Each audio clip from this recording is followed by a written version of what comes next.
இப்போ ஒரு 3 வருஷத்துக்கு முன்னாடி நீங்க கேட்டிருந்தீங்கன்னா ஐயப்பன் யாருன்னு கூட எனக்கு தெரியாது.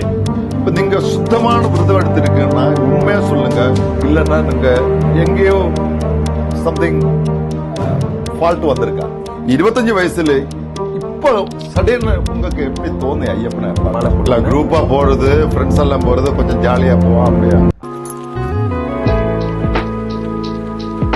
നമസ്കാരം, ഞാൻ മനോജ് വാസുദേവ്. നമ്മുടെ അയ്യപ്പ സന്നിധാനത്തിലേക്ക് മലേഷ്യയിൽ നിന്ന് വന്ന കുറച്ച് ഭക്തന്മാർ എത്രയോ വർഷം കൊണ്ട് മലേഷ്യയിൽ നിന്ന് ഇവിടെ വരികയും അയ്യപ്പ ദർശനം നടത്തുകയും ആ പുണ്യ പാവനമായ ആ സ്ഥലത്ത് പോയി അയ്യപ്പൻ്റെ ആ പുണ്യ വിഗ്രഹം കണ്ട് നിർവൃതി അടഞ്ഞ് പോകുന്ന അയ്യപ്പ ഭക്തന്മാർ അവർ ഈ പ്രാവശ്യവും അയ്യപ്പനെ കാണാൻ വേണ്ടി ഒരു തടസ്സവുമില്ലാതെ അയ്യപ്പനെ കാണാൻ വേണ്ടി സാധിക്കും എന്നുള്ള പ്രതീക്ഷയിൽ വന്നിരിക്കുകയാണ്. അപ്പൊ ഇതിനിടയ്ക്ക് എനിക്ക് മലയാളമാണ് കൂടുതൽ വഴങ്ങുന്നത്, തമിഴ് എനിക്ക് കുറച്ചറിയാം, കുറച്ച് അതിലെ കൂട്ടത്തിൽ. അപ്പൊ എന്റെ കൂട്ടത്തിൽ ഒരു കന്നിസ്വാമി, എല്ലാ വർഷവും കന്നിസ്വാമി വരാറുണ്ട്. കന്നിസ്വാമി എന്ന് പറയുന്നത് ശബരിമലയിലേക്ക് ആദ്യമായി പോകുന്ന 18ാം പടി ചവിട്ടാൻ പോകുന്ന ആദ്യ സ്വാമിയാണ് കന്നിസ്വാമി. കന്നിസ്വാമിയെ ആണ് എന്റെ ഫ്രണ്ടിലിരിക്കുന്നത്. അദ്ദേഹത്തിന്റെ പേര് വന്നിട്ട് എന്താ പേര്? പ്രവീൺ കുമാർ എന്ന് പറയുന്ന കന്നിസ്വാമി. എത്ര വയസ്സായി? എനിക്ക് 25 വയസ്സിൽ ആദ്യമായി ശബരിമലയിലേക്ക് പോവുകയാണ്. നമ്മുടെ മോഹനൻ ഗുരുസ്വാമിയുടെ കീഴിൽ അദ്ദേഹം പോവുകയാണ്. ഗുരുസ്വാമിയാണ് എന്റെ അടുത്ത് നിൽക്കുന്നത്. അദ്ദേഹം ഏതാണ്ട് 40-45 വർഷം ശബരിമലയിൽ പോയിട്ടുള്ള വ്യക്തിയാണ്. അപ്പോൾ നമുക്ക് ചോദ്യത്തിലേക്ക് കടക്കാം.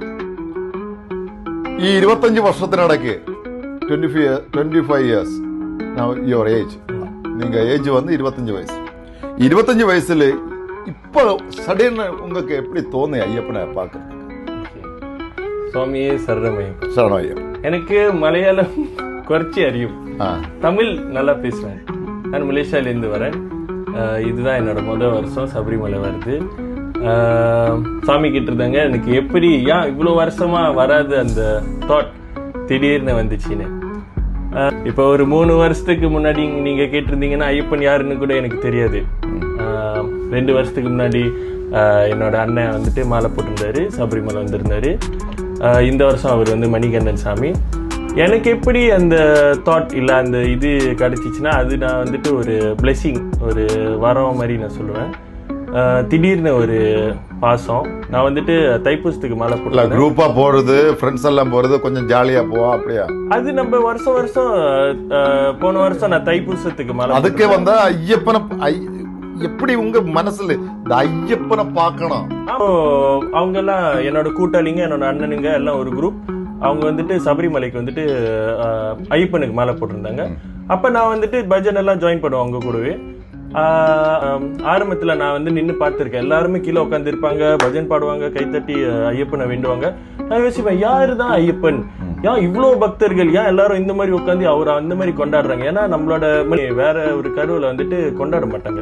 அந்த மாதிரி ஃபுல்லா பஜன் பண்ணிக்கிட்டு அந்த கார்த்திகை மாசம் 41 நாள் ஸ்லோலி ஒரு கம்யூனிகேஷன் ஐயப்பன் கிட்ட பேச ஆரம்பிச்சது. அப்போ உங்க மாதிரி பாய்ஸ் இது கடவுள் இருக்கா இல்லையா, ஐயப்பன் இருக்கா இல்லையா, ஒரு பிலீவ் எப்படி அப்படியே எல்லாம்